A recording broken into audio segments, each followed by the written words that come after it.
ఒక చిన్న తప్పు ఆయన చేసిన తప్పు నీ భవిష్యత్తు మీద ఎఫెక్ట్ చూపిస్తుంది నాన్న. ఎప్పుడు జరిగిందమ్మా ఇది? ఫ్రైడే రోజు 3:30 కొట్టిండు. మండే రోజా అమ్మా? ఫ్రైడే. ఫ్రైడే రోజా? ఆహా! అంటే 2, 3 డేస్ అయిపోయింది. ఓకే. సాటర్డే రోజు పేరెంట్స్ వచ్చిర్రు. తీసుకొని పోయినంకనే ప్రిన్సిపల్ సార్‌కి ఫోన్ చేసి చెప్పినాం కొట్టిర్రని. ఆ! ఆయనేమన్నారు? తర్వాత సారు మా డ్యాడీ అన్నాడు, "సండే రోజు వస్తాము పొద్దున" అంటే రావద్దు అన్నాడు.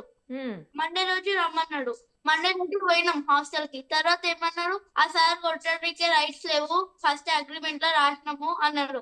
హ్మ్. ఆ సార్‌ని పిలిపియండి అని అడిగితే, "సార్ లేడు. సార్‌ని సస్పెండ్ చేసినాము. ఏ స్కూల్‌లో జాబ్ దొరకదన్నాడు." హ్మ్. కానీ మా అత్త వాళ్ళు లోపలికెళ్తే ఆ సార్‌ని ఒక రూమ్‌లో ఉండ్రు. సార్ ఒక రూమ్‌లో ఉండు. లాస్ట్ బెంచ్‌లో కూర్చొని. స్కూల్లోనే ఉన్నాడయితే. లెసన్ చెప్పు. ఆ! స్కూల్లోనే ఉండు. మళ్ళా మాకేమన్నారు, సస్పెండ్ చేసేసినాం. ఏ స్కూల్‌లో జాబ్ దొరకకుండా చేసినాం. లేడు స్కూల్‌లో అంటున్నారు. ఇప్పుడు మేము లోపలికి పోయినంక ఉండ్రు. మళ్ళా ఏమంటుర్రు, మాకు తెలవదు అంటుర్రు. ఏం సబ్జెక్ట్ లోపలికి పోయినంక నాన్న? మ్యాథ్స్, మ్యాథ్స్ మ్యాథ్స్ చెప్తాడా ఆయన? మ్యాథ్స్.